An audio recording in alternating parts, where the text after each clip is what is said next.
I'm Claris Harbon. I'm a doctorate student in McGill Law School. I'm a Trudeau Scholar 2011 and a O'Brien Fellow.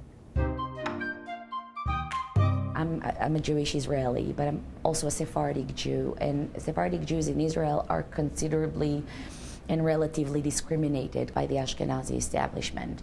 And this discrimination touched every aspect of our life: education, monetary resources, employment.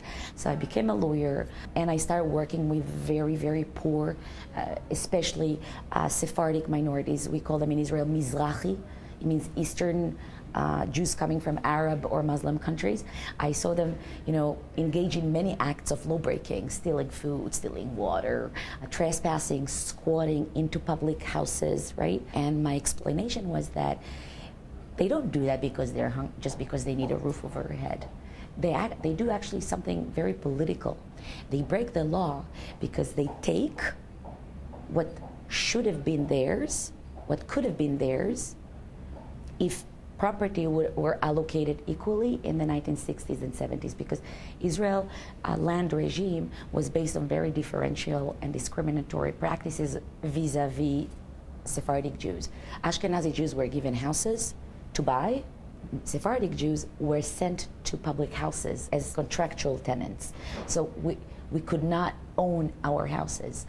My women don't have any prospect. They steal public housing tenants. Some of them don't have the right to have a house because they don't fall into the criteria. So what they do, they take by force, right? I mean, the law would say you're a criminal. And I came and said, no, there is an historical reason for that.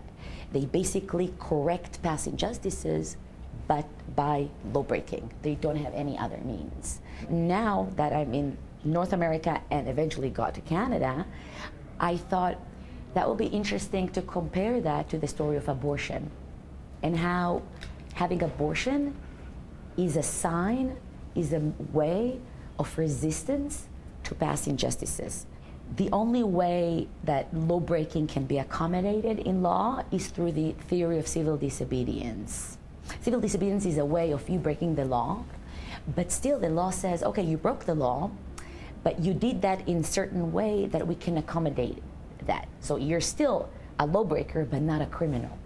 It's very important. You're not a criminal. If anything, you're a freedom fighter. You're considered to be above that notion of crime, which is not the case of my women because they're criminals. Basically, I take these cases of women breaking the law through land in Israel and women having abortion before it was legalized here in Canada, and I show how these two cases of women could have been, interpreted as women breaking the law, but they create legal meanings. In a way, I say that both the womb and the land have always been nationalized.